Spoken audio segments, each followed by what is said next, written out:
안녕하십니까. 이철재 회계사입니다. 이번 강의는 부가가치세법상 재화의 공급 시기. 자, 부가세에서 공급 시기 굉장히 중요한 규정입니다. 근데 이번 강의는 재화를 보고 다음에는 용역을 보겠습니다. 자, 재화. 부가세 과세 기간은 이제 1년을 반을 나눠서, 자, 요게 뭐죠? 제1기 과세 기간.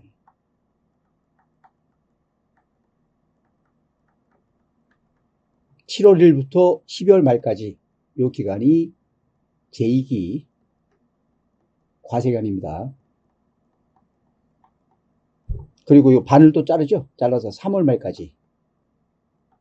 요 기간이 제1기 예정신고 기간.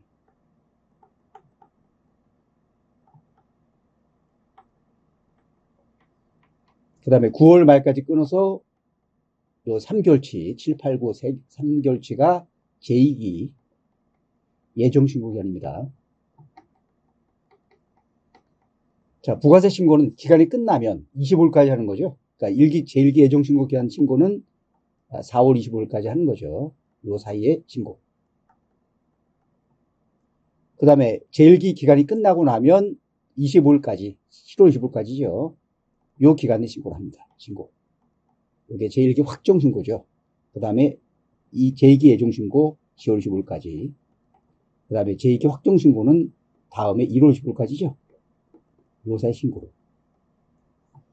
자, 그러면 공급 시기 뭐냐? 공급 시기는 어느 기간에 공급이 이루어졌냐? 자, 공급 시기가 이때입니까? 제1기 예정 신고 기간에 공급을 했어요. 예를 들어서 공급 시기가 자 3월 6일 날.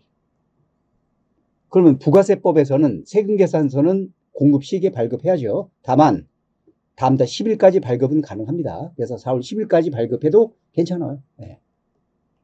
이게 이제 TI 발급 기한이죠. 세금계산서 TI 발급 기한. 그럼 발급할 때도 날짜는 공급한 날짜를 적어서 발급하는 겁니다. 그러니까 세금계산서의 작성일자는 3월 6일자죠. 적어서 금액 적어서 다음 달 10일까지 발급. 4월 10일이 발급 기한입니다. 요즘 다 전자로 발급하죠. 대부분. 이날에 상대방에게 전송을 해야 됩니다. 해서 상대방 이메일 주소로 입력이 돼야죠. 그게 전송입니다. 그래서 발급하고 이제 발급해서 보내야죠. 발급. 자, 날짜는 이날 적는 거죠. 그리고 신고는 요 날에 속하는 제1기 예정 신고 때 신고를 해야 됩니다. 따라서 공급 시기라는 개념은 언제 공급이 이루어졌냐 그걸 정하는 시간적 기준입니다. 그 공급 시기에 공급자는 세금계산서 발급해야 되고 그리고 부가세 신고도 그 기간에 속하는 기간에 공급 시기에 속하는 기간에 신고 납부하는 겁니다. 따라서 공급 시기 잘못 판단하면 신고를 빨리 할 수도 있고 늦게 할 수 있어요. 그래서 신고가 제대로 안 됩니다. 그러면 공급자는 가산세 부과, 공급받는 자는 매입세 공제를 못 받거나 가산세가 부과될 수 있습니다. 굉장히 부가세 중요한 규정입니다. 자, 그러면 재화는 언제가 공급 시기냐? 일반 규정. 이런 게 재화죠. 재화. 그럼 재화는 인도가 돼야죠. 인도가 되면 상대방이 사용할 수 있습니다. 사용 가능한 시점, 인도 기준. 인도한 날이 공급 시기입니다. 인도되는데. 근데 건물인 경우는 보통 그냥 존재하고 있죠. 그래서 건물은 이용 가능한 때. 그리고 인도했지만 금액이 결정이 안 됐어요. 금액이 나와야 세금서 발급하든지 하겠죠. 그런 경우는 위규정 적용할 수 없다. 그러면 공급이 확정되는 때가 공급 시기입니다. 이게 일반 규정이에요. 일반 규정으로는 해결할 수 있는 게 별로 없어요. 왜냐하면 거래가 다양하기 때문에. 그래서 부가세법은 다시 구체적으로 거래 형태별 기준을 두고 있습니다. 거래 형태별 공급 시기. 자, 첫째 현금 판매. 이거는 다 아시겠지만 물건을 인도하고 바로 돈을 받는 거죠. 돈과 물건을 맡겨나는 거래죠. 인도 기준입니다. 인도되거나 이용 가능한 때. 외상 판매 어떻죠? 이건 물건을 인도하고 돈은 한 달 또는 두 달 후에 일정 기간 후에 받습니다. 대금 수취. 수령. 이런 판매가 외상 판매죠. 실무에서 보면 세금계산서를 돈 받을 때 발급하는 회사들이 있어요. 이날 발급. 이거 잘못된 겁니다. 세금계산서는 인도 때 끊는 거예요. 인도하면 PI 발급. 돈을 못 받았잖아요. 상관없습니다. 이 시점에서 이 금액을 청구함이라 표시해서 발급해야 됩니다. 만약 이때 발급하시면 세금계산서 늦게 발급된 게 돼서 지연발급이나 미발급입니다. 가산세 부과될 수 있어요. 공급자 가산세, 매입자도 가산세나 너무 늦으면 매입세 공개 못 받습니다. 자, 할부 판매. 어떤 거죠? 인도하고 돈을 나눠서 받아요. 할부식으로 몇 달 동안 나눠 받거나 이 할부 판매입니다. 이 기간이 1년이 넘어가면 1년 이상 되면 장기할부예요. 장기할부는 별도 규정이 있습니다. 이건 단기할부. 이 할부는 단기할부입니다. 1년이 미만인 기간에 대한 단기할부. 단기할부는 인도 기준이에요. 인도하면 이날이 공급된 날입니다. 생에서 이날 끊는 겁니다. 발급. 자, 세 가지 현금 판매, 외상 판매, 할부 판매는 모두 인도되거나 이용 가능한 때가 공급시입니다. 자, 두 번째 뭐죠? 상품권. 우리 백화점 상품권. 백화점 가서 상품권을 구입을 합니다. 저 상품권 하나 사겠습니다. 얼마짜리요? 10만원짜리 현금 주고 상품을 구입을 합니다. 자, 나중에 백화점 가서 물건 사면서, 사면 직원이 물어봐요. 고객님 결제 뭘로 하실래요? 상품권으로 할게요. 결제. 그래서 두 단계죠. 상품 판매 시점과 물품 구매 시점. 두 나눠집니다. 자, 상품권 자체는 나중 물건을 구매할 때 쓰는 결제수단이에요. 그건 과세 안 합니다. 자, 상품권을 현금이나 외상 판매를 하죠. 이 자체는 재화의 공급이 아닙니다. 이건 뭐라고요? 결제수단.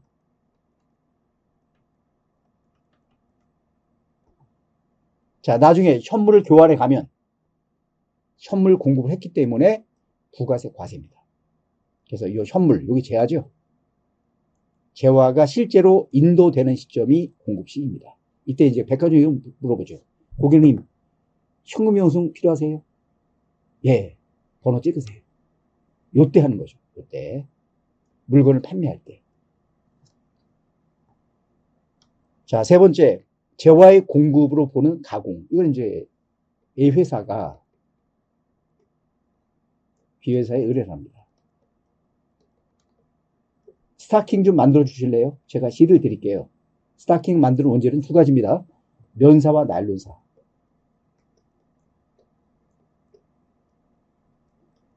이걸 제공하고 이걸 가지고 가공해 주세요. 가공. 제조 가공. 그리고 스타킹을 만들어 주세요. 스타킹을 만들어서 스타킹 제조. 스타킹을 제공을 합니다.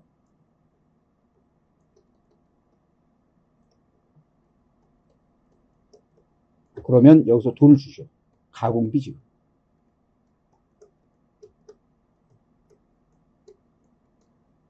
이런 식으로 거래를 해요. 그러면 이 경우에 스타킹을 제조한 이 회사 뭐 하는 회사입니까? 재화 공급 사업자입니까? 용역 공급 사업자입니까? 여기. 자, 여기는 주된 재화를 부담했으면 재화 공급 사업자입니다. 주된 재화를 부담하지 않았으면 용역 공급 사업자예요. 이 회사는 뭘 부담했죠? 이쪽이 제공한 면사와 나일론사를 가지고 오직 노동력 투입해서 스타킹을 만든 거죠. 여기는 재화를 부담한 것이 없어. 주요 자재 부담한 게 없습니다. 따라서 이 경우는 용역 공급 사업자 여기는. 그런데 만약에 여기서 면사를 주면서 저 죄송한데 나일론사는 없거든요. 나일론사는 사서 구매해서 물건을 만들어주세요. 나일론사를 구매를 합니다. 매입해서 면사 준 걸 가지고 나일론사를 붙여서 스타킹을 짜요. 짜서 주면 여기는 주요 자재 부담했죠. 그럼 재화공고 사업자입니다. 그러니까 자기가 주요 자재를 전부나 일부를 부담하고 상대방이 주는 재화를 가공해서 새로운 재를 만드는 그런 계약, 가공계약, 재화 공급이죠. 왜? 주요 자재를 부담했기 때문에 재화의 공고로 옵니다. 이 경우에 어느 날이 공급한 날인가요? 스타킹을 만들어서 준 날 있죠? 인도한 날. 이 날이 공급시킵니다. 따라서 재화의 공고로는 가공의 경우는 가공된 재화를 인도하는 때, 인도 시점이 스타킹 만들어서 넘겨주면 그날 공급 시기예요. 이날 세금을 끊으셔야 됩니다. 자, 네 번째, 조건부 판매와 기한부 판매의 경우죠. 자, 물건을 팔면서 조건을 붙이는 거예요. 물건을 보내고 고객님 써보시고요. 마음에 드시면 연락 주세요. 기한은 이번 주 말까지입니다. 이번 주 말까지 1월까지 날짜 정해요. 매달 며칠까지 알려주세요. 구매하실지 말지를. 이런 판매가 조건 판매입니다. 대표적인 게 인터넷 판매예요. 그리고 인터넷 물건을 구매하면 문자가 들어와 계속 들어옵니다. 고객님 구매 결정해 주세요. 언제까지 날 기한입니다. 기한 지나면 자동 확정됩니다. 문자 들어오죠? 대부분 그런 판매가 조건부 판매예요. 구매하실 겁니까? 자, 그래서 조건을 붙이는 거죠. 조건 판매는 조건의 성취 여부가 매매 계약의 효력을 좌우하는 필수적인 경우로서 매매 계약을 무산시킬 만한 우발적 상황이 발생이 예상되는 때에 매매 계약의 효력을 조건의 성취 시까지 정지시키는 것. 어떻든 조건 성취 때까지 매매 계약이 된 게 아닙니다. 조건이 성취가 되면 계약이 체결됐거나 아니거나 둘 중 하나죠. 자, 첫 번째, 반환 조건 판매입니다. 상대방이 물건을 넘겨줘요. 상대방이 반환 안 하면 일정 기간 지나면 판매된 걸로 보는 거예요. 동의 조건부, 물건을 보내죠. 고객님, 구매하실 겁니까? 동의해 주세요. 구입의사를 표시하면 판매된 걸로 보는 거예요. 또 이런 조건도 있어요. 검수 조건부. 물건을 보내서 그쪽 QC에서 검사를 해요. 합격되면 납품, 불합격 반품. 이런 식으로 판매하는 거. 기한부 판매. 물건을 보냅니다. 고객님, 마음에 드시면 연락하지 마세요. 기한은 이달 말까지입니다. 연락이 없어? 팔린 거예요. 마음에 들면 연락 안 한다고 했잖아요. 이렇게 거래 상대방이 일정 기한 내에 반환하거나 거절에 의사표시 안 하면 기간이 지난 판매가 확정되는 거. 이런 판매가 기한법 판매입니다. 자, 다 조건을 붙인 거죠. 그럼 이런 조건 판매는 언제가 공급시기인가요? 조건 성취 시점. 또는 기한이 지나서 판매가 확정되면 그때가 공급시기입니다. 또 검수 조건부는 검사 끝난 날이 공급시기예요. 자, 이게 온라인 판매입니다. 국제적 해석인데 해석이 세 가지 해석이 있어요. 자, 가, 나, 다. 부가세 관련 공급시기. 세 가지 해석이에요. 자, 첫째. 어떤 회사가 물어본 거예요. 온라인 판매는 언제가 공급시기입니까? 물어보니까 답변이 사업자가 온라인 쇼핑몰 에서 재화를 판매하는 경우로서 전자 상거래 등에서의 소비자 보호에 관한 법률 제17조에 따라 일정 기간 내 소비자가 청약 처리할 수 있으나 계약상 그 외의 다른 조건이나 기한에 약정이 없는 경우 재화의 공급 시기는 부가세법 제15조 1항 1호에 따라 해당 재화가 인도되는 대로 하는 것입니다. 자, 끊으셔야 됩니다. 무슨 얘기예요? 특별히 약관이 없고 이 법에 따른 규정만 있을 때 다른 약관이 없어요. 계약상 그거밖에 조건이 없습니다. 없으면 일반적 기준에 따라 판단한다. 인도 기준으로. 그런데 온라인 쇼핑몰에 약관이 있는 거예요. 7일 내 물건 인도받으면 7일 내에 구매 결정하셔야 됩니다. 안 하면 7일 지난 시점에서 자동 확정됩니다. 이렇게 온라인 쇼핑몰에 약관에, 이게 포인트예요. 약관에 재화를 수령한 소비자가 일정 기간 내 구매 결정을 해야 되고 구매 결정 안 하면 일정 기한이 지나면 자동으로 구매 결정되는 그런 형태 거래일 때 이런 경우는 조건부 판매다. 따라서 약관상의 조건이 성취되거나 기한이 지나서 판매 확정되는 때가 공급시기다. 자, 둘로 나눴죠. 앞부분 여기까지.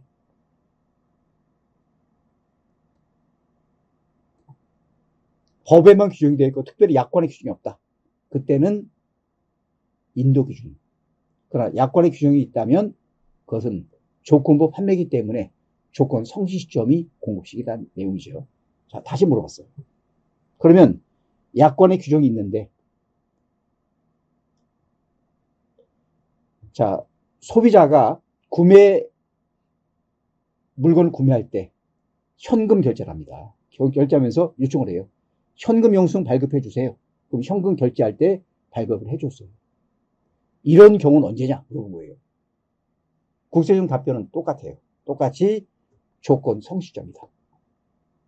약관상의 조건이 성취되거나 기한이 지나서 판매 확정되는 대로 한다. 이게 약간 이상한 해석이에요. 왜냐하면 법에 보면 이런 규정이 있어요.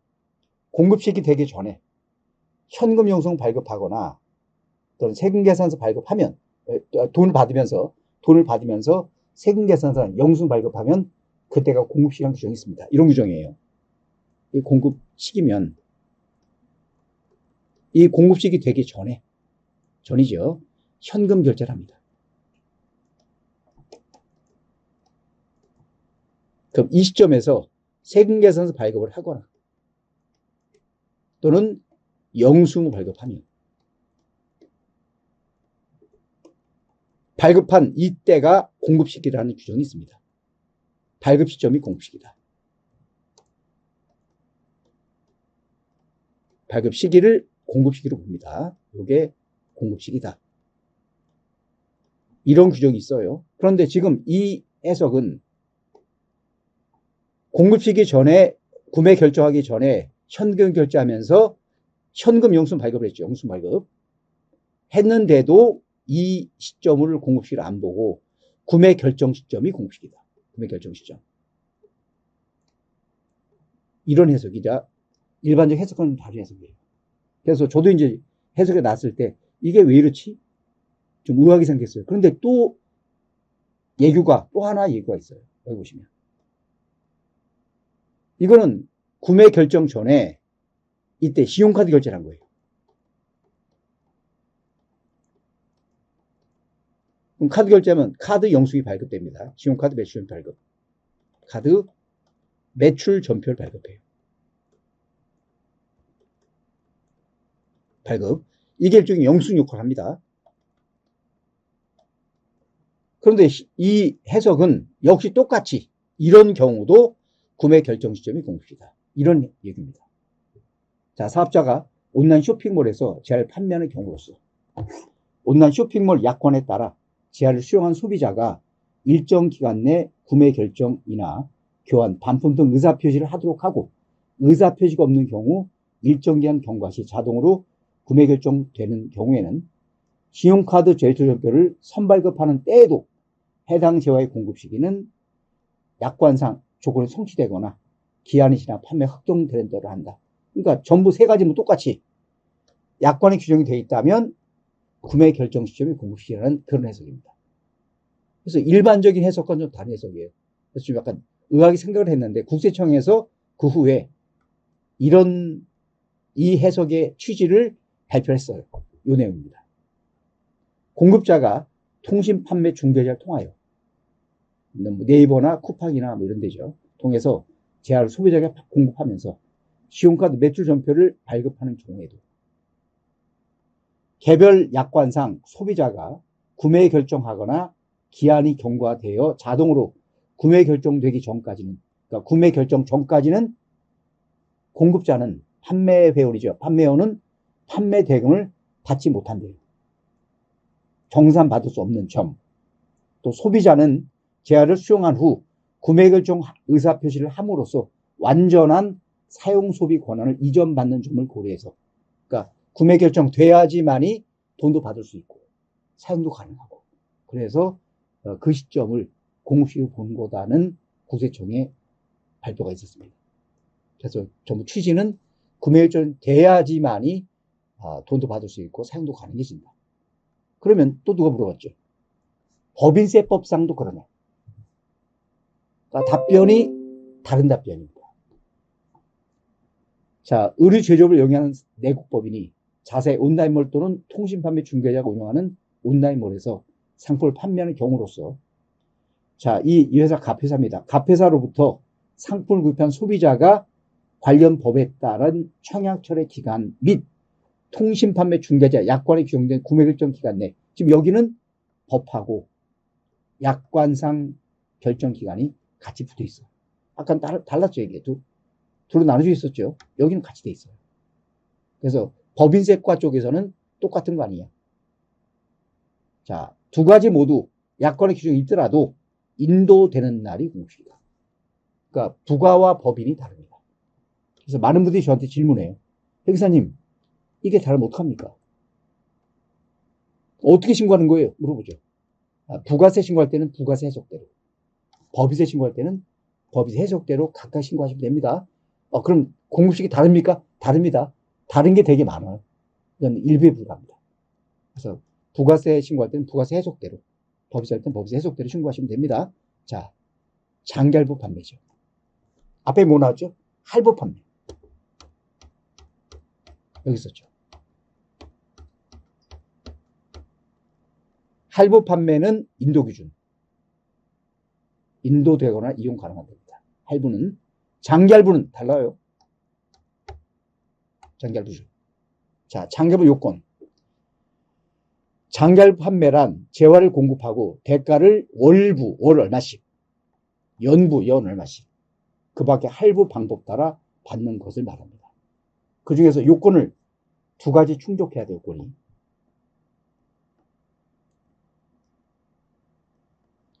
다음의 요건을 모두 AND입니다. 갖춘 경우를 말합니다. 첫째, 대가를 2회 이상 분할해 받을 것. 이건 별건 아니네요. 두 번째 요건, 장기가 돼야 돼, 기간이. 재화를 인도한 날의 다음 날부터. 인도했죠? 다음 날부터 시작합니다. 언제까지? 최종 할부금 지급기까지. 요 기간이 1년 이상이 되면 장기할부. 그럼 공급 시기는 언제냐? 공급 시기는 원래 인도하면, 차로 예를 들게요. 인도하면 돈을 장기할부로 받더라도 상대방은 차를 타고 다닙니다. 이용을 합니다. 따라서 원래는 이날이 돼야 돼. 근데 법에서는 이날 부가세를 다과세 해버리면 공급자는 돈을 못 받았기 때문에 신고하기 힘들어요. 그래서 배려를 해줍니다. 이때 과세해야 되지만 배려해줄게. 할부금 받기로 할 때마다 과세할게. 세금계산서를 이때마다 각각 발급해야 됩니다.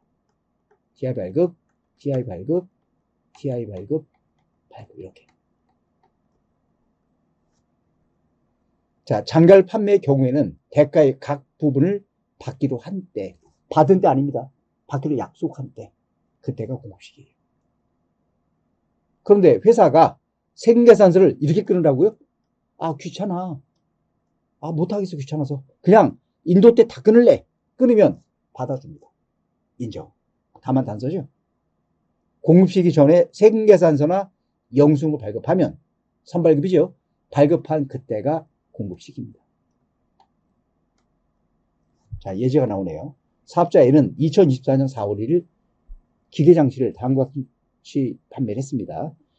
자, 이때 인도를 했고요. 2024년 4월 1일 인도.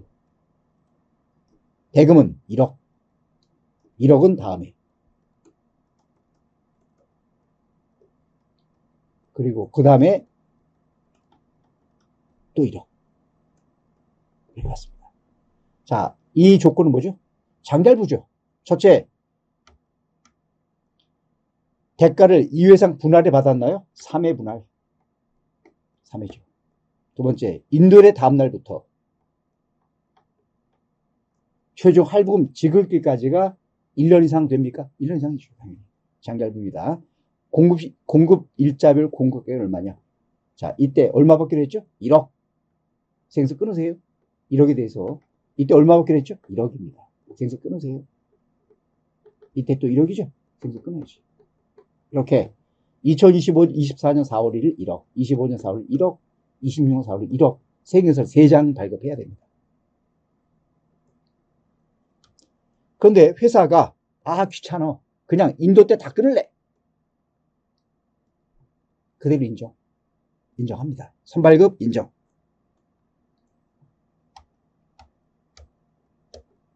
자, 그 다음 뭐죠? 아주 실무상 중요한 내용입니다. 중간 지급 조건부 공급. 무슨 조건부요? 중간 지급 조건부. 이게 뭐냐? 보통 부동산 팔 때 많이 해요. 이렇게. 계약금 걸고, 중도금 걸고, 잔금을 지급합니다. 그리고 인도, 이용 가능. 아파트 팔 때, 상가 팔 때, 땅 팔 때 이렇게 많이 합니다. 계약금, 중도금, 잔금, 인도. 자, 건물 분양이나 선박 건조 같이 장기간 걸리는 그런 경우는 돈을 미리미리 받아요. 미리미리 받을 때 두 가지가 있어요.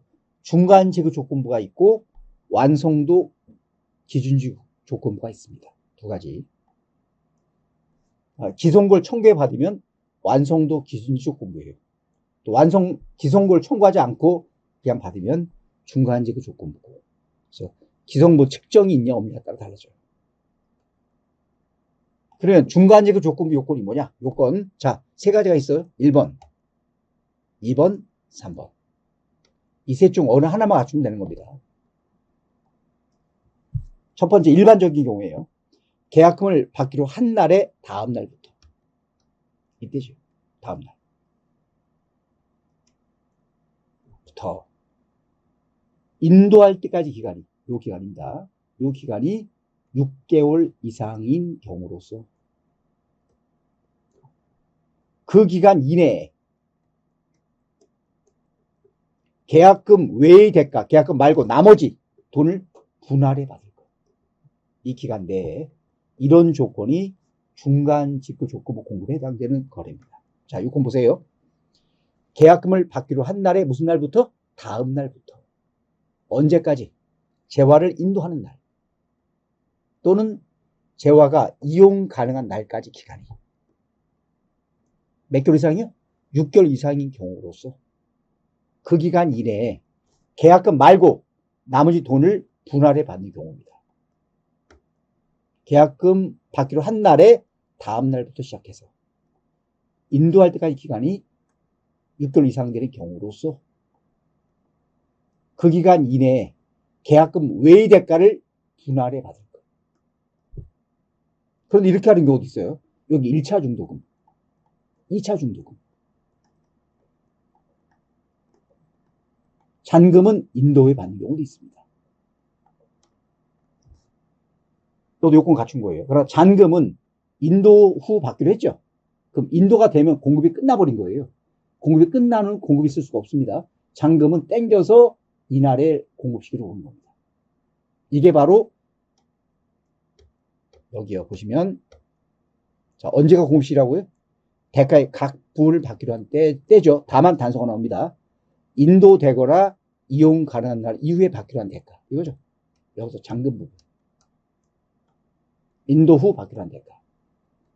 이 부분은 재화가 인도되거나 이용 가능한 때가 공급시킵니다. 그래서 이 부분, 계약금은 이날이죠. 이날 받기로 했죠. 중도금 1차, 이때. 2차 중도금 이날입니다. 잔금은 이날 받기로 했죠. 이날이 공급식이 아니에요. 땡겨서 인도한 날이 공급식입니다. 생각해서 이때 그려줘야 됩니다. 잔금에 대한 TR 발급, 요때. 요날. 자, 기억하시고요. 그리고 두 번째는 정부 일할 때, 국가 일할 때는 정부가 국공관리법에 따라 경비를 선지급하는 경우가 있어요. 경비를 선지급하면 이때는 무조건 중간 지급 조건에 해당되는 거래입니다. 이거는 6개월 이상인 거 안 따져요. 그 다음에 지자체 일할 때 지방회계법 따라 선지급 받습니다. 이 경우도 마찬가지예요. 이 경우도 선지급 받으면 그날을 공급시기로 봐서 세금계산서를 발급해야 됩니다. 자, 사례. 계약금 받기로 한 날 이날이죠. 그 다음 날 이날입니다. 인도할 때까지 기간이 6개월 이상입니까? 이상이 되잖아. 그 기간 이내에 계약금 외의 대가를 분할해 받습니까? 중도금, 잔금. 그렇죠? 이 계약은 중간 지급 조건부 계약에 해당되는 거래입니다. 자, 이거 보세요. 계약금 이날 받기로 했죠? 다음날이 여기에요. 인도, 여기. 중도금, 잔금. 이 계약은 중간 지급 조건부 계약이 아닙니다. 왜냐하면 계약금을 받기로 한 날 다음 날부터 인도할 때까지 기간이 6개월 이상인 경우는 맞아요. 맞지만 그 기간 이내에 계약금 외의 대가를 분할하지 않았죠. 중도금만 받았잖아.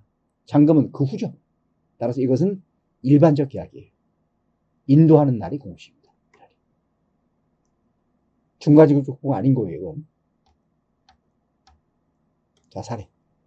예제가 나오죠. 사업자에는 2024년 4월에 기계를 다음과 같은 조건으로 공급하기로 계약을 체결하였다. 3억입니다. 부가세 별도. 계약 때 3천만 원 받고요. 10월 달에 중도금 1억. 그리고 2025년 4월 달에 잔금 1억 7천을 받아요. 인도하면, 인도는 잔금 받아도 인도합니다. 자, 이렇게 된 거죠. 24년 4월 1일 계약. 24년 10월 1일 중도금. 25년 4월 1일 잔금. 그리고 인도. 계약금을 받기로 한 날 다음 날부터 4월 2일 날이죠. 인도할 때까지 기간이 6개월 이상 되는 경우로서 6개월 이상 맞죠? 그 기간 이내에 계약금 외의 대가인 중도금, 잔금을 분할해 받는 거죠. 이 계약은 중간 지급 조건부 공급입니다. 공급 시기는 언제예요?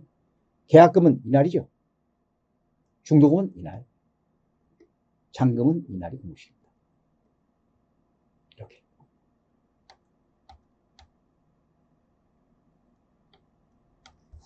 자, 네 번째. 중간 지급 조건부 계약 변경 시 공급 시기.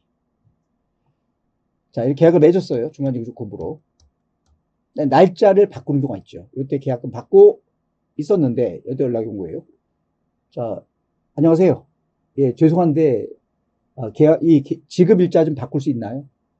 어떻게 바꿔드릴까요? 요 2달 늦춰서 12월 1일로, 2달 늦춰서 6월 1일로 바꾸면 인도도 잔금 치르고 바뀌면 바뀐 날짜들을 판단하는 겁니다. 이게 첫 번째 내용이죠.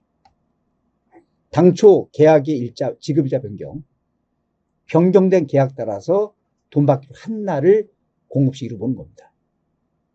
자, 두 번째. 계약을 맺었어요. 그런데 자, 계약금 받고서 연락이 온 거예요. 저 죄송한데 중도금, 잔금을 한 번에 다 드릴게요. 드릴 테니까 물건 바로 인도해 주세요. 예, 그럼 그렇게 하겠습니다. 중도금, 잔금 일시에 받고 물건 인도. 이 계약은 중간 지급 조건부 계약이 아니죠. 왜? 중도금, 잔금 분할 안 했잖아. 따라서 일반적 계약이죠. 인도 기준입니다. 이게 두 번째 내용이죠. 계약금 외의 대가를 일시에 지급하면 더 이상 이것은 중간 지급 조건부 공급이 아니기 때문에 인도한 날이 공급시입니다. 자, 중간 지급 조건으로 계약을 맺었어요. 그런데 이때 연락이 온 거예요. 물건 인도 바로 해드릴게요. 인도요? 중도금 날짜, 잔금 날짜 아직 멀었는데요. 지금 공장이 비좁아서 물건부터 가져가세요. 그냥 돈은 그대로 주시고 계약대로. 그러면 인도가 바로 돼버린 거예요. 되면 인도 공급은 없습니다. 중도금 땡기세요. 잔금 땡겨서 이날이 공급이 되는 겁니다. 이 내용이죠. 중간 지급 조건으로 재활을 인도하기로 했어요. 그런데 지급기간 중에 재활을 인도하게 됐다.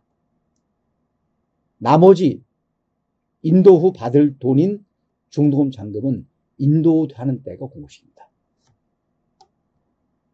나머지 비슷한 능력 보시고요. 자, 이제 사례를 보겠습니다. 예제. 사업자 갑은 을에게 다음 같은 조건으로 기계장치를 판매하기로 했습니다. 계약금 이때, 중도금 이때, 잔금 이때. 이건 6개월이 안 되죠. 일반적 판매입니다. 공급시기 언제냐? 인도되는데 이날이에요. 7월 8일. 맞죠? 자, 두 번째. 4월 8일 날에 계약을 바꿔서 중도금 날짜를 3달 뒤로 미루고 잔금도 뒤로 미루고 잔금 치료에 인도한다. 이렇게 되면 이제는 계약금 받기로 한 날 다음 날인 3월 9일부터 인도할 때까지 기간이 6개월 이상이 되기 때문에 이 계약은 중간 지급 조건부 공급에 해당되는 거래입니다. 공급시기는 언제죠? 근데 문제는 계약금은 이미 계약이 바뀌기 전에 돈을 받은 상태죠. 받았잖아. 공급시기는 이 계약금은 이날입니다. 계약 바뀐 날. 중도금 잔금은 바뀐 날짜를 판다. 그래서 계약금은 4월 8일, 중도금은 8월 8일, 잔금은 11월 8일 공급시기입니다. 알겠죠? 계약금은 계약이 바뀐 날, 중도금은 8월 8일, 잔금은 11월 8일. 물음 3. 계약을 바꾸지도 않고 기계 제작이 지연되는 바람에 늦게 받게 됐다. 일반적 거래입니다. 따라서 일반적 거래이기 때문에 인도한 날이 공급시기예요. 11월 8일 인도했죠.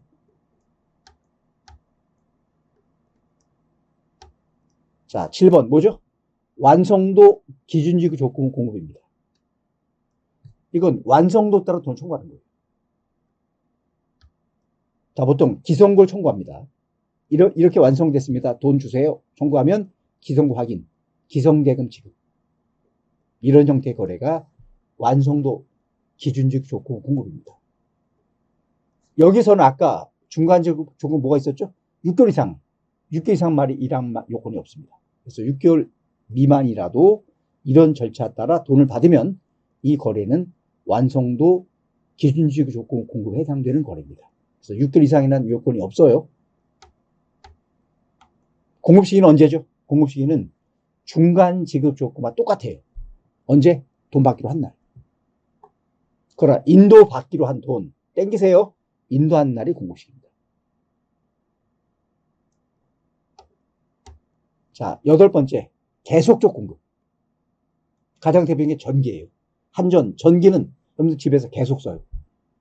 여러분들 밤에 자는 시간에도 전기를 계속 공급됩니다. 냉장고 계속 돌죠. 그러면 어떻게 공급한 걸 계산할 거예요? 계산 힘들어. 언제 공급시기가 될지 계속 쓰니까 법에서는 정교금 받기로 한 날이 공급시기다. 언제라고요? 정교금 받기로 한 날. 보통 매달 뭐 25일, 또 매달 뭐 10일, 매달 말일 뭐 다 다를 거예요. 그래서 공급단위 구획 가수는 계속적 공급은 전기나 열이나 가스 같은 거, 도시가스 마찬가지입니다. 대가의 각 부분을 받기로 한 때가 공급시기입니다. 이게 언제라고요? 정교금 받기로 한 날. 납부기한 있죠? 그날입니다. 다만 이 계속적 공급은 보통 한전도 그래요. 예를 들어서 다음 달 25일이 납부기한이에요. 그러면 정교금 고지서는 그 전에 보내줘야죠. 보내줘야 그걸 보고 돈 낼 게 얼마네? 돈을 낼 거 아니에요. 그래서 예를 들어 고지서를 15일 날 보내준다. 15일 날에 고지서 발급. 그러면 이날이 이렇게 보통 선발급이 일반적 관행입니다. 그래서 계속 공급은 선발급해도 괜찮아요. 단서가 나오죠. 다만 공급시기 전에 세금계산서라 영수증 발급하면 발급한 그때가 공급시기입니다. 선발급 인정. 모든 계속적 공급은 선발급 인정합니다. 자, 사례가 나오네요. 계속적 공급을 하는데 5월 말에 검침을 했어요. 그리고 6월 10일 청구서 발급. 납부기한은 6월 25일입니다. 그러면 이날 전에, 이날이 원래 공급 시기예요. 선발급하면 인정. 어떻든 대가의 각부를 받기로 한 때는 납부기한을 말합니다. 납부기한 이날이죠. 이게 납부기한이죠. 이게 받기로 한 날이에요. 그러나 선발급하면 인정합니다. 자, 부동산 양도. 부동산을 이용 가능한 때가 공급시기예요. 그럼 이용 가능이 언제냐?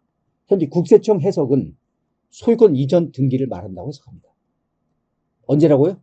소유권 이전 등기. 근데 이렇게 하는 경우가 있어요. 계약금, 중도금, 잔금.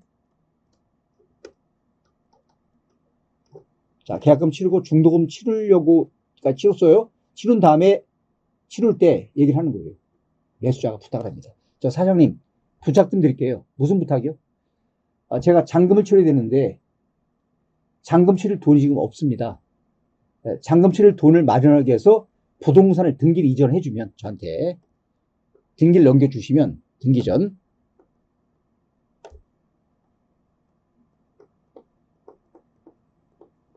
제가 이걸 은행에 담보 제공하고 대출을 받아서 이 대출금으로 잔금을 치를게요. 부탁 좀 드립니다. 쪽 등기 전 좀 부탁드릴게요. 아, 그래요? 해드리죠, 뭐. 예. 등기 전 해드릴게요. 그런데 이것은 잔금 치르기 전이기 때문에 사용하시면 안 됩니다. 사용은 잔금 치른 후에 사용하세요. 이렇게 사용을 제한할 수 있어요. 바로 이 설명입니다. 매매 잔금 미지급 등의 사유로 당사자 특약에 따라서 잔금 지급 이전까지는 사용 수익하지 마라 제한하면, 이것은 등기 전 했더라도 사용 가능하지 않는 상태예요. 이것은 사용 수익 가능한 날이 공시가 돼야 됩니다. 자, 사업용 건물을 양도하기로 하고 매수인의 자금 융통을 해서 매수명의로 소유권 이전 등기했다. 지금 같은 경우죠.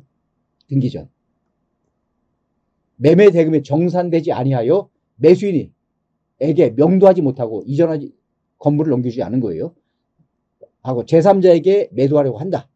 실제 사용수익 가능한 날이 공식입니다. 또 중간지급 조건부로 부동산을 공급하려 계약하였으나 소유권 이전 및 잔금 지급 전에 이용 가능하다. 그때가 공급식이죠.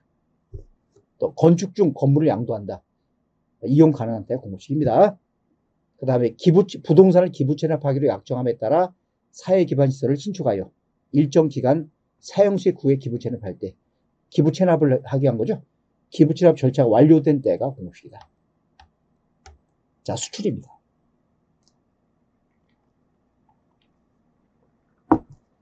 수출은, 일반적 수출은 선적 기준이에요. 선적. 배 실으면 선적, 비행기 실으면 기적입니다. 그래서 내건물 후 외국 반출이 수출입니다. 선적일, 기적일. 뒷부분 중요하지 않고요. 중개묘역도 선적, 기적 똑같아요. 그 다음에 우체국 가서 물건 보낸 경우도 있죠. 우체국에 가시 물건 보내시면 우체국장이 물건 받았다는 소리 해줘요. 바로 소포 수용증입니다. 그걸 발급한 그날이 공급식입니다. 내국 수용장 수출, 구매한 수출, 이건 국내 거래입니다. 국내 거래이기 때문에 인도 기준이에요. 그 다음에 원양 어업과 위탁 판매 수출, 공급가액이 확정되는데, 그 다음에 이 세 가지는 똑같아요. 외교 인도 수출, 위탁 가공무역 방치 수출과 월별 대가 없이 국외 수탁가공 사업체에 반출하여 재화를 양도할 때 이거 좀 주의하셔야 됩니다. 이게 어떤 내용이냐?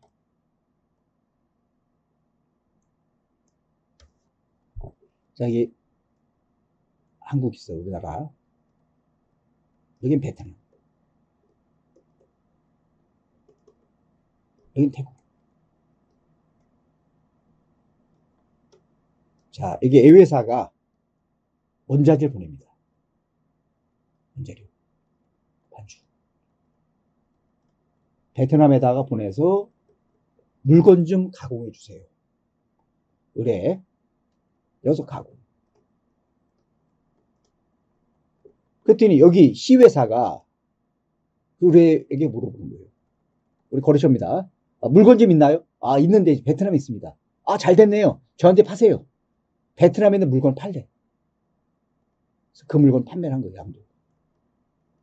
그랬더니 이 회사가 제가 태국에 수출하기로 계약을 맺었는데 이 회사한테 베트남 업체에 얘기해서 태국으로 물품 좀 배송해달라고 부탁 좀 드려주세요. 제품 배송. 그럼 수출 대금 받는 거죠. 받고 대금을 지급합니다. 이런 경우 우리 회사. 자, 우리 회사는 주의하셔야 돼요. 여기에 물건 판금액이 100이에요. 원자재 반출한 금액은 30이고 시가로. 그러면 우리 회사는 이쪽에다가 베트남 소재 물건 팔았죠? 여기서 계산서를 발급해야 됩니다. 계산서. 100에 대해서. 계산서 발급. 국내 사업자 간에 국외 물건 판 것은 부가세 과세 대상이 아니에요. 그래서 계산서 끊고 30에 대해서는 다시 여기다가 영세율로 세금 계산서 발급해야 됩니다. 우리가 100에 팔았는데 끊긴 금액은 130이야. 계산서 100, 세금에서 30. 이 영세율입니다. 그래서 이 영세 세금에서 끊는 게 언제 끊는 거냐? 베트남에 있는 물품을 국내업자한테 판 시점. 인도 시점이죠. 인도 되는 때 끊어줘라는 내용입니다. 이거 주의하셔야 돼요. 그래서 이쪽 업체에다가 베트남 소재 물건 판 것은 국내 업체끼리 거래기 때문에 계산서 발급하고, 계산서. 그리고 원자재 반출 부분도 이쪽 업체에다가 인도 시점에 영세 세금 계산서 발급해야 됩니다. 그러나 C업체가 태국 업체 물건 판 거, 이거 팔았죠. 이것은 수출입니다. 영세 신고하시는 거예요. 영세로. 자, 기억하시고요. 그 다음에 구체적인 수출의 공급시가 나오네요. 네, 얘기 드립니다. 자, 공장 인도 조건 수출. 모든 수출은 선적 기적이에요. 수출, 선적 기적. 중간 재고 조건 수출이죠. 수출은 모두 선적 기적. 장기할 판매 수출, 선적 기적. 연불, 선적 기적. 똑같아요. 검수 조건부 수출, 선적 기적. 똑같습니다. 소포 우편 수출. 우체국장이 발급하는 그날이죠. 소포 수출 발급한 날. 그 다음에 DHL, UPS, FedEx로 보내는 거. 그럼 이 업체에서 와서 물건을 접수해 갑니다. 그 접수일, 수정일. 사람이 물건 가지고 외국에 나가요. 선적기죠. 보세 창고 인도 조건 수출. 이건 외국의 물건을 반출한 다음에 보세 창고 보관. 요청하면 반출. 선적기적입니다. 해외법 현물 주차 선적기적. 다 똑같아요. 자, 위탁 판매 수출. 위탁 판매 공급이죠. 이거는 애가 얘에게 부탁을 합니다. 김 사장님, 예, 안녕하세요. 물건 좀 팔아주세요. 예, 물건 보내세요. 적송. 판매. 이런 형태의 거래가 위탁 판매죠. 그러니까 세 사람 나오죠. 위탁자, 수탁자, 매입자. 그럼 공급식은 언제입니까? 수탁자가 판매한 이날이 공급식입니다. 이날. 자, 위탁 판매는 수탁자에게 위탁자가 의뢰해서 판매하는 형태입니다. 자, 수탁자 대리인이 공급한 거에 따라 판단해. 이게 언제냐? 이날 공급식이에요. 세금계산서는 B가 발급하는 거예요. B가 발급. 이건 A 공급입니다. A 명의로 C에게 B가 발급하는 겁니다. 그런데 이런 경우가 있어요. 세 사람이 부탁을 해서 물건을 팔아줘요. 근데 다 똑같은 물건이야. 똑같은 물건이라서 물건 창고에 보관되면 다 뒤섞여서 누구 물건인지 알 수가 없는 거예요. 물건을 팔죠, 이한테. 이게 누구 걸 파는 거지? 알 수가 없어요. 이런 경우 위탁자를 알 수 없는 거래다. 익명거래라고 봅니다. 자, 위탁자 본인이 알 수 없는 익명거래. 왜 모르죠? 제한 특성상, 보관상 알 수 없다. 그런 경우는 그냥 각각 A가 D에게, B가 D에게, C가 D에게 팔고 D가 E에게 판 거로 봐서 세금계산을 각각 끊는 겁니다. 자, 위탁 판매의 경우는 원칙적으로 일반 위탁 판매죠. 익명거래 말고 일반적 위탁 판매는 수탁자가 세금계산서를 위탁자 명의로 발급하는 겁니다. 수탁자 대리인이 제어를 인도할 때 위탁자 본인의 명의로 발급한다. 근데 위탁자가 직접 보낸 경우도 있어요. 자, 김 사장님 물건 좀 팔아주세요. 예, 하늘께 물건 보내세요. 전화 온 거예요. 물건 보내셨나요? 아, 지금 포장하고 있는데요. 아, 잘 됐네요. 벌써 구매자가 나타났습니다. 바로 구매자에게 바로 보내주세요. 이런 경우는 A가 C에게 보냈죠. A가 C한테 발급하러 할 수 있어요. 그게 단서 설명입니다. 이 경우, 이 단서요. 이 뒷부분. 위탁자 본인이 직접 제를 인도하는 때에는 위탁자 본인이 발급할 수 있다. 어떻게 하든 간에 수탁자는 비곤안에 등록번호를 적어야 됩니다. 비곤안에 적는 거예요. 자, 리스. 리스 거래는 여기 리스 회사가 있고요.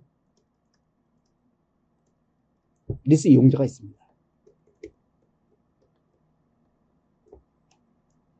그리고 여기 공급자가 있고. 저서 물어보죠. 기계 좀 리스할 수 있나요? 무슨 기계예요? 쇠 깎는 기계인데요. 밀링머신 뭐 종류 뭐 얘기합니다. 어디서 만드는 거죠? 국내 어떤 회사 만든대. 네, 알겠습니다. 알아볼게요. 기계 살 수 있나요? 밀링머신? 네, 가능합니다. 네, 리스 계약 하시죠. 리스 계약. 그리고 기계 구매 계약을 합니다. 그리고 기계가 완성되면 차에 실어서 바로 여기로 오는 거예요. 설치. 자, 이런 경우는 세금 계산 어떻게 끊냐? 세금 계산서는 이쪽이 리스 이용자가 부가세 과세 사업자면,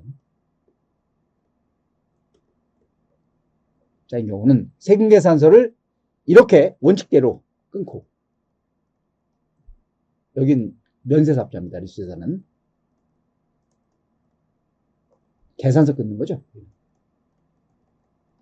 이렇게도 좋고요. 또는 직접 걸어도 됩니다.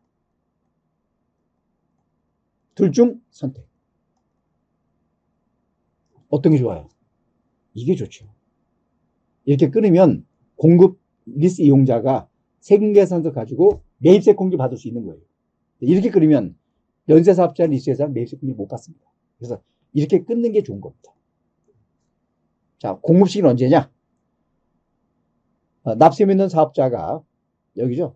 부가세 과세 사업자가 리스 회사로부터 시설 등을 임차하고 시설 등을 공급자나 국내 공급은 수입은 세관장으로부터 직접 인도받는 경우에는 그 공급자로부터 제가 직접 공급받거나, 여기서 공급받거나 외국으로부터 직접 수입한 거로 봐서 공급시기 규정을 적용한다. 직접 인도했죠? 그 시점을 공급시기 본다는 거예요. 또 이렇게 하는 것은 금융리스 운용수 구분 없이 적용합니다. 생수 발급. 세금 계산서는 리스 회사를 발급해도 좋고요. 리스 이용자에게 발급해도 좋습니다. 이게 좋은 거예요. 그러니까 반드시 여러분들 업마실 때는 이렇게 발급하셔야 돼요. 이렇게 하시면 큰일 납니다. 선택 가능하지만 그건 안 좋은 거예요. 매입세 공제 받을 수 없습니다. 자, 판매후 리스.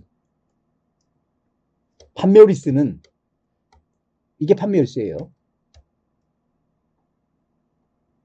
A 회사가 리스 회사에다 얘기를 합니다. 저희 자산을 팔 테니까요. 사주시면 저희가 리스에서 쓸게요.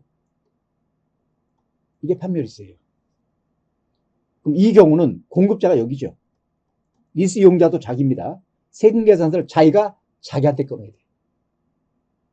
자, 판매후 리스 경우는 공급자와 공급받는 자가 같은 사람이에요. 같죠? 여기 이렇게 끊을 때, 이렇게 파란색 끊을 때 공급자 자기, 리스 이용자 자기. 세금 계산서를 자기가 자기한테 끊는 겁니다. 그러니까 특이한 세금서가 되는 거죠. 리스 이용자 변경. 리스 이용자를 바꾸는 경우가 있죠. 금융리스입니까? 운용리스입니까? 운용리스는 자기 물건이 아니에요. 이용자 변경은 아무것도 아닙니다. 공급이 아닙니다. 그러나 이용자 지위를 주면서 대가를 받았다. 그건 어떤 권리양도와 똑같은 거예요. 부가세, 과세. 금융리스는 자기 자산이에요. 자기 자산 판 거와 똑같아요. 부가세, 과세. 생서 발급하셔야죠. 자, 리스 거래 했어요. 했는데 세금 계산서를 발급을 여기다 한 거야. 여기서 리스 회사로. 또 판매 리스도 마찬가지 자기가 리스 회사를 끊어서 생서 끊었어요. 끊은 다음에 1년도 지난 다음에 세금 계산서를 당초 끊은 거 취소하고 내가 리스 이용자로 끊고 싶다. 여기도 리스 이용자를 끊고 싶다. 자기가 자기한테 끊는 거죠. 가능하냐? 그 내용입니다. 현재 부가세법상 세금서 발급한 다음에 기재가 잘못됐을 때 고치는 거 두 가지가 있어요. 차고냐, 차고 외냐. 차고 기재는 발급 기한 제한이 없습니다. 차고 아니면 1년간만 발급이 가능해요. 확정 신고한 다음으로 1년입니다. 발급하는 방법 똑같아요. 처음 거 취소. 마이너스죠. 그래서 다 정확하게 끊는 거예요. 조사 착수하면 발급 못합니다. 그러면 1년 지나서 발급했을 때 차고라고 인정되면 수용 가능합니다. 차고 아니면 발급이 안 돼요. 그러면 판매 리스 거래. 자, 이런 거래죠. 내가 리스 회사 요청을 합니다.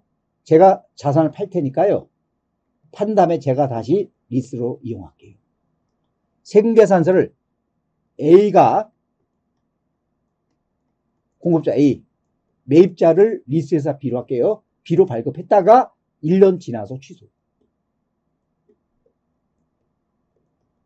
그런 거 취소. 마이너스죠. 그리고 다시 끊어.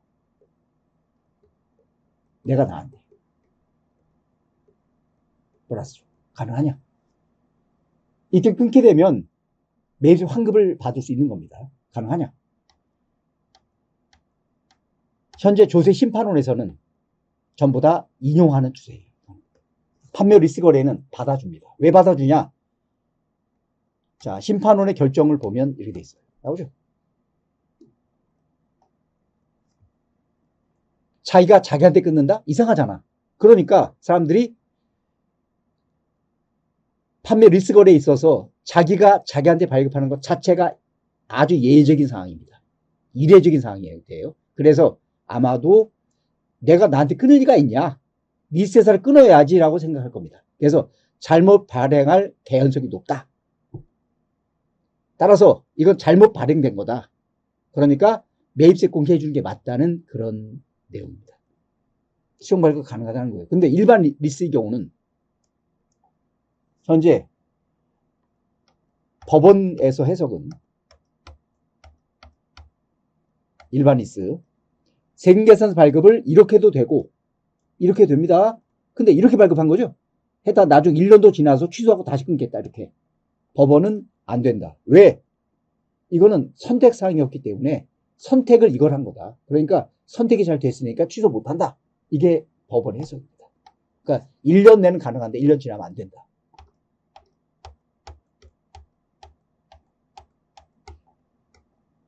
여기 보시면 다 3심을 진행 중인데 고등법원까지입니다. 전부 다 국승입니다. 그래서 국가 소송에서 이긴 상태고 대법원 판결 아직 안 나온 상태예요. 자, 판결한 내용을 보면 서울행정법원 판결입니다. 1심 판결. 당초 세금계산서에 원고하는 리스회사를 공급받는 자로 기재한 것은 선택의 결과다. 선택이다. 잘못된 게 아니다. 그러니까 수용 발급 못한다. 이런 해석이에요. 간주 공급은 공급을 보는 겁니다. 그냥 보는 거예요. 면세 전용 그 용도로 재화를 쓴 날. 또 재화를 개별 소비세 과세 대상 자동차로 쓰거나 유지했었어요. 쓴 날. 개인적 공급 그 용도 쓴 날. 판매 목적 타 사업장 반출한 때. 사업장 증여한 때. 폐업 잔존재와 폐업하는 날이 공식입니다. 자, 자판기. 자판기는 언제 공식인가요? 자판기는 돈을 넣고 커피를 뽑아요. 그러나 주인은 모릅니다. 주인은 문을 열고 돈을 꺼내봐야 알아. 얼마인지. 현금 꺼낸 날이 공급식이에요. 자판기. 자, 사업자가 폐업.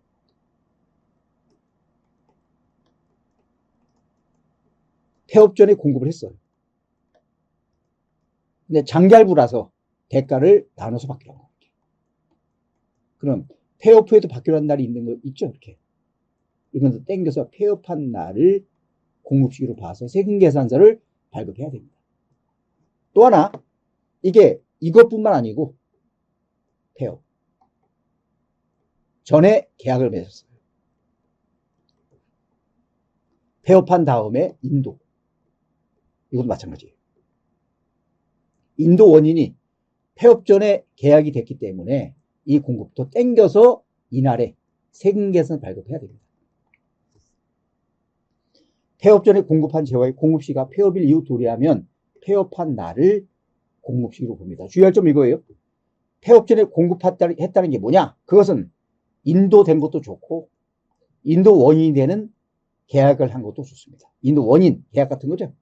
따라서 폐업 전에 계약이 체결되고 폐업 후 인도하면 폐업한 시점을 공급 시기로 봐서 세금 계산서를 발급해야 됩니다. 이것은 폐업 시 실질 공급을 과세했기 때문에 폐업 시 잔존자를 과세는 안 해요. 실질 공급입니다. 그래서 폐업 전에 공급한 것도 좋고 공급시가 도래하는 거예요. 늦게 도래하는 거죠. 폐업한 후에 땡기세요. 이때 세금서 끊으셔야 됩니다. 또 폐업 전에 계약 맺고서 폐업 후 인도한 것도 마찬가지입니다. 폐업한 날을 공급시로 봐서 세금서 발급해야 돼요. 또 폐업 잔존자를 과세는 안 합니다. 실질 공급이기 때문에 폐업 시 잔존자는 아니에요. 여기까지. 자, 오늘 강의 뭐 드셨나요? 재화의 공급 시기. 실무상 굉장히 중요한 규정입니다. 잘 숙지하시고 늘 업무에 도움이 됐으면 좋겠습니다. 다음 강의 때 건강하셨으면 좋겠습니다. 수고하셨습니다.